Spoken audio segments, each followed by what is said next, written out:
Hello everyone, I call myself Zondagskind and I like to play Civilization 6. In the background you'll see clips of my playthrough of this month's Firaxis challenge, Reach for the Heavens, designed by Potato McWhiskey, which I played live on twitch.tv/Zondagskind. It's a turn 154 culture victory, and you can play on the same map if you want, because this map was curated by White and Nerdy, so shout out to him. You can find the map in his Discord server. Meanwhile, however, I want to use my voiceover to have a bit of a rant about the monthly Firaxis challenges, because I have a couple of large problems with this month's challenges, some of which you'll already know if you've watched my video on last month's challenge. Last month I said I wouldn't play this challenge if it used a random seed, because not curating a map defeats the entire purpose of setting a challenge, unless you actually do something special with the win condition or intermediate achievements. This challenge, again, has a random seed, but I did play it for two reasons. First, White and Nerdy curated a map for his community, so he basically did the work the designer should have done.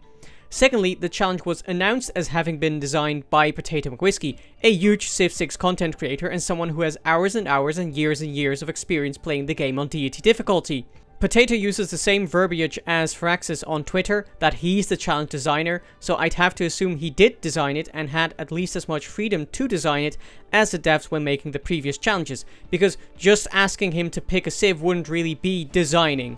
If that was in fact all Firaxis asked of him, transfer my design criticisms back to Firaxis, diminish them a little to account for them not playing on deity usually, but then dock points for both Firaxis and Potato for crediting him with this non-design. There are only 4 choices on top of the same difficulty settings that we've seen since December, namely, 1. You're playing as the Khmer, which was one of Potato's favorite civs even back when they were objectively bad, so that makes sense. 2. You're going for a culture victory, which is the Khmer's favorite victory condition, so that's the obvious choice.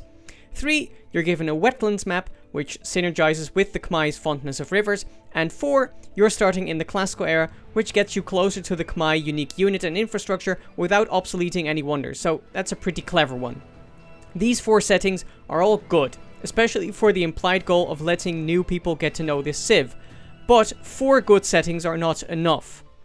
In my opinion, if a fellow player challenges me to a game of Civ 6, I should be playing the same game as them. That means that I absolutely have to have a map that they have already done a playthrough on that I can review. This is important not just to the sweaty deity tryhards like myself, but also to our prince playing apprentices. They will now roll maps where their best tile is a salt tile and their source of water is an oasis, and have no clue that they should just instantly press restart and use the loading time to cleanse their eyes. Meanwhile, how is someone who's done and filled up their deity hall of fame supposed to test their skills with one of the easiest win combos against the Emperor AI? Now, we need each other to find maps that are interesting and try to compare to each other. Not to mention, we've already done a culture-only challenge in the very first challenge. Why not give us an option to go for a religion instead, like in the second challenge?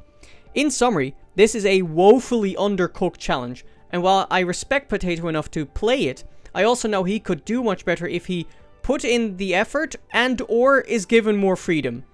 This challenge is like receiving a disaster save from someone and then just clicking the restart button.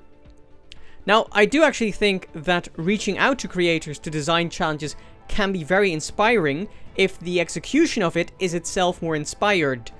I hope this false start is the first chapter in a series of creator-made challenges. Any acknowledgement by game developers of their fan bases is good to see, and Firaxis have done this so consistently that I was more surprised by how lackluster this engagement was. Potato didn't even give it a mention on his own YouTube page, than by the engagement happening in the first place, which on its own should be taken as something positive. So we're in a relatively good spot with Firaxis. Let's keep improving. So as someone who makes challenges, I'll put my money where my mouth is. I'll give you 2 pitches. The next challenge starts on June 19, which is celebrated as a federal holiday in the United States to commemorate the abolition of slavery. Frankly, I'd be a little unnerved if Maryland-based company Firaxis can make a challenge timed and themed for the Ides of March and the Roman Civil Wars, but fumbled this layup timing and didn't make a good American Civil War or antebellum or post-bellum game. Firaxis, if Juneteenth wasn't already the only name on the whiteboard next month, do it now. For the challenge after that, I'll offer an actual design idea. It's time to let the people do a diplomacy challenge. Don't turn off your screen. And for a theme, I'm looking to the Olympic Games, which start July 26th in France.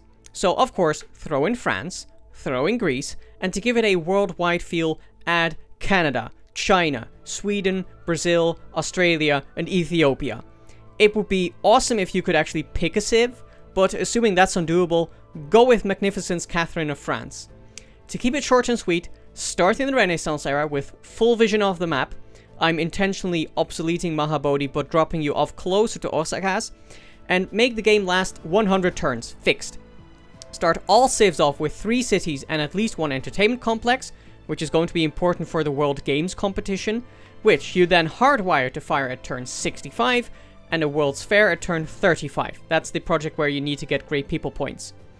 Add World Congresses at these same intervals, with one before that at turn 5 and after that at turn 95, and you've got a pretty good taster for how the diplomatic victory works, with some flavor added in to allude to the Olympics. Curate a map for that. I repeat, Firaxis, curate a map, and you should have a pretty good design for it without being all that impossible to implement. You do need to do a little finagling with the Congresses. If that is too much work, starting in the Atomic Era and switching Sweden for Korea will probably give you the same gameplay I'm envisioning.